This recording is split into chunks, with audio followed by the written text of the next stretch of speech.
Bismillahirrahmanirrahim. Assalamualaikum warahmatullahi wabarakatuh.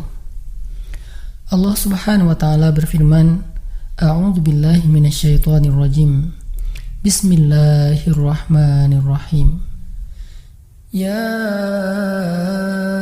ayyuhalladzina amanu ista'inu bis-sabri was-salah. Innallaha ma'as-sabirin. Innallaha ma'as-sabirin. Wahai orang-orang yang beriman, mintalah pertolongan dengan sabar dan sholat. Sesungguhnya Allah bersama dengan orang-orang yang sabar. Kita sering mendengar ayat ini disampaikan oleh para ulama, para da'i, para ustadz, tentang bahwa salah satu di antara cara menjemput pertolongan Allah subhanahu wa ta'ala itu adalah dengan melakukan ibadah sholat. Pertanyaannya adalah, sholat yang seperti apakah yang bisa menjemput pertolongan Allah dalam kehidupan kita pada saat kita sedang mengalami ujian yang berat? Banyak orang yang bilang, saya sholat tapi kok hidup saya gini-gini aja. Banyak orang yang bilang, saya udah sholat tetapi kok doa saya belum diijabah. Saya udah sholat tapi kok masalah saya masih belum selesai. Saya udah sholat tetapi kok musibah saya terus beruntun, tidak pernah berhenti. Saya udah sholat tapi kok musibah terus terjadi dalam hidup saya. Sehingga teman-teman yang dirahmati Allah, kita perlu belajar sholat yang seperti apa yang bisa menjemput pertolongan Allah subhanahu wa ta'ala secara ajaib. Mari kita renungkan sebuah kisah yang pernah disampaikan oleh sahabat Anas bin Malik radhiyallahu an, bahwa dahulu di masa Nabi ada seorang laki-laki di kota Madinah yang melakukan perjalanan antara Syam ke Madinah untuk berdagang. Di tengah perjalanan, laki-laki ini dirampok oleh para perampok. Dia diberhentikan oleh seorang laki-laki, kemudian hartanya diambil, lalu setelahnya laki-laki itu menghunuskan pedang kepada orang ini. Pedagang ini mengatakan, wahai fulan, jika engkau menginginkan hartaku, ambillah, tapi biarkanlah aku melanjutkan perjalanan. Perampok itu mengatakan, adapun harta itu sudah menjadi milikku. Sekarang aku menginginkanmu, aku ingin membunuhmu. Merasa tidak punya pilihan, akhirnya pedagang ini mengatakan, wahai fulan, jika engkau ingin menyakitiku, membunuhku, maka lakukanlah. Tetapi sebelumnya, berilah aku kesempatan untuk melaksanakan sholat 2 rakaat. Lalu perampok ini mengatakan, ya sudah, kalau begitu, sholatlah, aku akan berikan engkau waktu sebentar. Maka pedagang ini pun mendirikan sholat dengan sholat yang sangat khusyuk.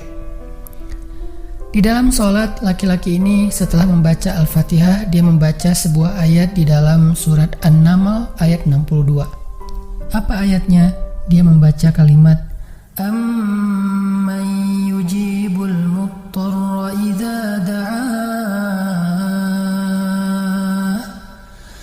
Amman yujibul muttarra idza da'ahu wa yakshifus su'a wa yaj'alukum khulafa'al ard.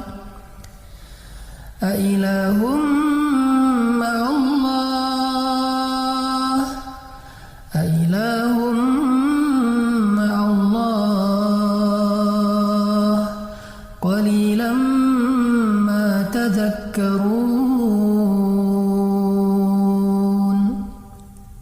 Bukankah dialah Allah yang memperkenankan doa orang yang dalam kesulitan apabila dia berdoa kepadanya, dan menghilangkan kesusahan dan menjadikan kalian sebagai khalifah di muka bumi?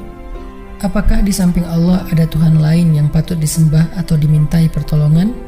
Sedikit sekali dari nikmat Allah yang kalian ingat. Shadaqallahul azim. Teman-teman yang dirahmati Allah Subhanahu wa taala, inilah ayat yang dibaca oleh pedagang tadi ketika dia sholat 2 rakaat. Dia membaca kalimat ini dengan penuh penghayatan dan perenungan. Dia mentadabburi ayat ini. Amma yujibul muttarra idza da'ah wa yakshifus su'. Bukankah dialah Allah yang memperkenankan doa orang-orang yang dalam kesulitan dan menghilangkan kesusahan? Dia menghayati ayat ini. Dia mentadabburi ayat ini. Sehingga muncullah rasa yakin di hatinya bahwa harapannya saat ini satu-satunya adalah Allah yang yujibul muttar. Dia dalam kondisi muttar, dalam kondisi kesulitan, dalam kondisi terancam. Muttar itu bisa bermakna terancam, kesulitan, kesusahan, dan berbagai macam makna dari ketidakberdayaan. Siapa yang yujibul muttar? Siapa yang akan memperkenankan doa orang yang tidak berdaya selain Allah? Wa yakshifus su', dan menghilangkan kesusahannya selain Allah? Maka mulai muncullah rasa yakin di dalam hati laki-laki ini setelah membaca ayat tersebut. Setelah selesai dia lakukan sholat, kemudian dia mengangkat kedua tangannya. Dia berdoa kepada Allah dengan menyebut nama-nama Allah yang mulia. Ya Rabbi, wahai Tuhan yang maha pengasih, wahai Tuhan yang maha penyayang, wahai Tuhan yang memiliki arasy yang mulia, wahai Tuhan yang menampakkan makhluk, wahai Tuhan yang maha mengembalikan, wahai Tuhan yang maha melaksanakan apa yang Dia kehendaki. Aku mohon dengan cahayamu yang memenuhi sudut-sudut arasy-Mu. Hamba mohon kepadamu dengan kekuasaanmu yang menguasai makhluk-Mu dan dengan rahmat-Mu yang meliputi segala sesuatu. Tidak ada Tuhan yang berhak disembah selain Engkau, ya Allah. Wahai Tuhan yang maha penolong, tolonglah aku. Laki-laki ini berdoa meminta kepada Allah dengan menyebut kebesaran Allah di arasy, menyebut cahaya-cahaya yang dimiliki oleh Allah yang meliputi arasy-Nya yang mulia. Tiba-tiba setelah selesai berdoa, muncullah seorang laki-laki dengan pakaian hijau bercahaya. Dia mengendarai seekor kuda berwarna abu. Dia mengeluarkan pedang. Lalu perampok tadi mencoba untuk menyerang laki-laki berkuda itu. Tetapi laki-laki berkuda itu menendang dengan kudanya sehingga perampok ini terhempas, terjatuh. Kemudian laki-laki tersebut membunuh perampok itu seketika. Kemudian pedagang itu bertanya, "Siapakah Tuan?" Lalu penunggang kuda itu menjawab, "Ketahuilah, saya adalah malaikat yang turun dari langit ketiga. Ketika kamu berdoa kepada Allah kali yang pertama, kami para malaikat mendengar suara gemerincing dari pintu-pintu langit. Sehingga para malaikat bertanya-tanya, apa yang sedang terjadi? Tiba-tiba muncullah doamu yang kedua, hingga pintu-pintu langit terbuka dan nampaklah cahaya yang sangat benderang. Dan di doamu yang ketiga, datanglah malaikat Jibril kepada kami seraya berseru, siapakah di antara kalian wahai para malaikat yang mau menolong hamba Allah itu? Lalu aku memohon kepada Allah agar Ia mengizinkanku melaksanakan tugas ini. Wahai hamba Allah, ketahuilah, barang siapa yang berdoa dengan doa yang engkau baca tadi ketika dalam kesedihan, penderitaan, dan dalam keadaan sedang susah, maka Allah akan melepaskannya dari kesedihan dan akan menolongnya. Teman-teman yang dirahmati Allah Subhanahu wa taala, itulah salah satu kisah tentang keajaiban sholat seorang pedagang yang dengan sholat itu Allah Subhanahu wa taala mendatangkan pertolongan yang luar biasa dalam masalahnya. Pertanyaannya adalah, apa rahasia sholat pedagang itu sehingga Allah mendatangkan malaikat khusus yang menunggang kuda berwarna abu, lalu malaikat ini membunuh perampok yang ingin mencelakai pedagang itu? Salah satu rahasia dari sholat pedagang itu, kata para ulama, adalah dia melakukan ibadah sholat dengan ihsan. Seperti yang dikatakan Nabi tentang bab ihsan, an ta'budallah ka'annaka tarah fa in lam takun tarah fa innahu yarak. Ketika engkau beribadah kepada Allah, seolah-olah engkau melihat Allah. Jika engkau tidak bisa melihat Allah, maka yakinlah Allah melihatmu. Di sini Nabi mengajarkan kepada kita tentang sholat yang terkoneksi langsung dengan Allah Subhanahu wa taala. terkoneksi dalam yakin dan iman sampai seolah-olah kita melihat Allah. Artinya ketika kita bisa sholat seolah-olah kita melihat Allah, lalu dengan kondisi seperti itu kita meminta pertolongan Allah dengan penuh keyakinan, itulah sholat yang mendatangkan pertolongan Allah. Atau kalau kita nggak bisa membayangkan bahwa kita melihat Allah karena itu memang sulit, maka yakinlah Allah melihat kita dan itu pasti.